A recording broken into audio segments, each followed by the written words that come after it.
गीता ज्ञान गीता सप्तदश अध्याय श्रद्धात्रय विभाग যোগ শ্লোক সংখ্যা 11তম। এই শ্লোকের সম্পূর্ণ বিস্তারিত ব্যাখ্যা। অফলাকাঙ্ক্ষীভির্যজ্ঞ বিধিদিষ্ট যজ্ঞতে দ্রষ্টব্যমিতি মনঃ সমাধায় সাত্ত্বিক। ফলের আকাঙ্ক্ষা রহিত ব্যক্তিগণ কর্তৃক শাস্ত্রের বিধি অনুসারে অনুষ্ঠান করা কর্তব্য। এভাবেই মনকে একাগ্র করে যে যজ্ঞ অনুষ্ঠিত হয় তা সাত্ত্বিক যজ্ঞ। সাধারণত মানুষ যে কোনো নির্দিষ্ট ফলের আকাঙ্ক্ষা পূরণের হেতু যজ্ঞ অনুষ্ঠান করে, কিন্তু ভগবান শ্রীকৃষ্ণ বলেছেন যে কোনো রকম ফলের আকাঙ্ক্ষা ছাড়াই যজ্ঞ অনুষ্ঠান করা উচিত। একমাত্র কর্তব্যবোধের মাধ্যমেই যজ্ঞানুষ্ঠান সম্পাদন করা উচিত। মন্দির ও অন্যান্য ধর্মীয় স্থানগুলিতে যেভাবে সমস্ত আচার অনুষ্ঠানের সহিত পূজা বা যজ্ঞানুষ্ঠান করা হয়, তা সাধারণত অনুষ্ঠিত হয় জড়জাগতিক সুখ প্রাপ্তির উদ্দেশ্যে। এই যজ্ঞানুষ্ঠানগুলি কখনোই সাত্ত্বিক ভাবাপন্ন নয়।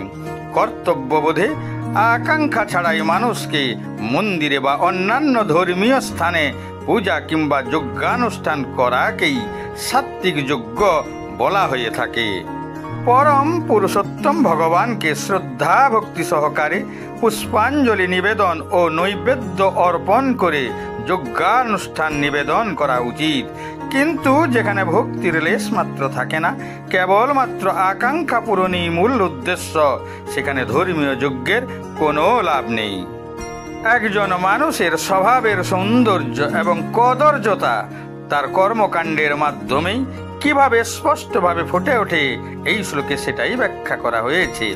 সাত্ত্বিক পুরুষদের দ্বারা সম্পাদিত যজ্ঞগুলি সর্বদাই ফলাফলের আকাঙ্ক্ষা ছাড়াই সম্পন্ন হয়।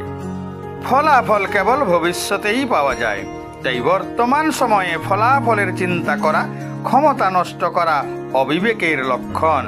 বেদে শাস্ত্র দ্বারা নির্ধারিত কর্মগুলিকে 4 ভাগে ভাগ করা হয়েছে। 1.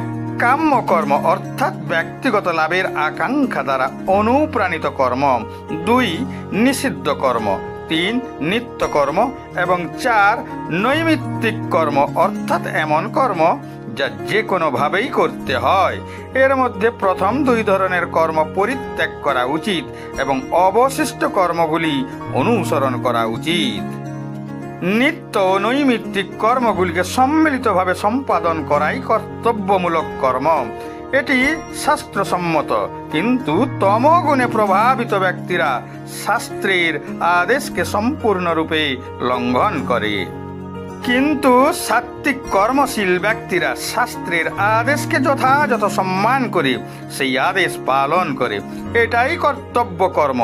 সাত্ত্বিক কর্মশীল ব্যক্তিরা সর্বদা কর্তব্যবোধ থেকেই তাদের কার্য সম্পাদন করেন, তাই তারা কখনো ফলাফল নিয়ে চিন্তিত নয়।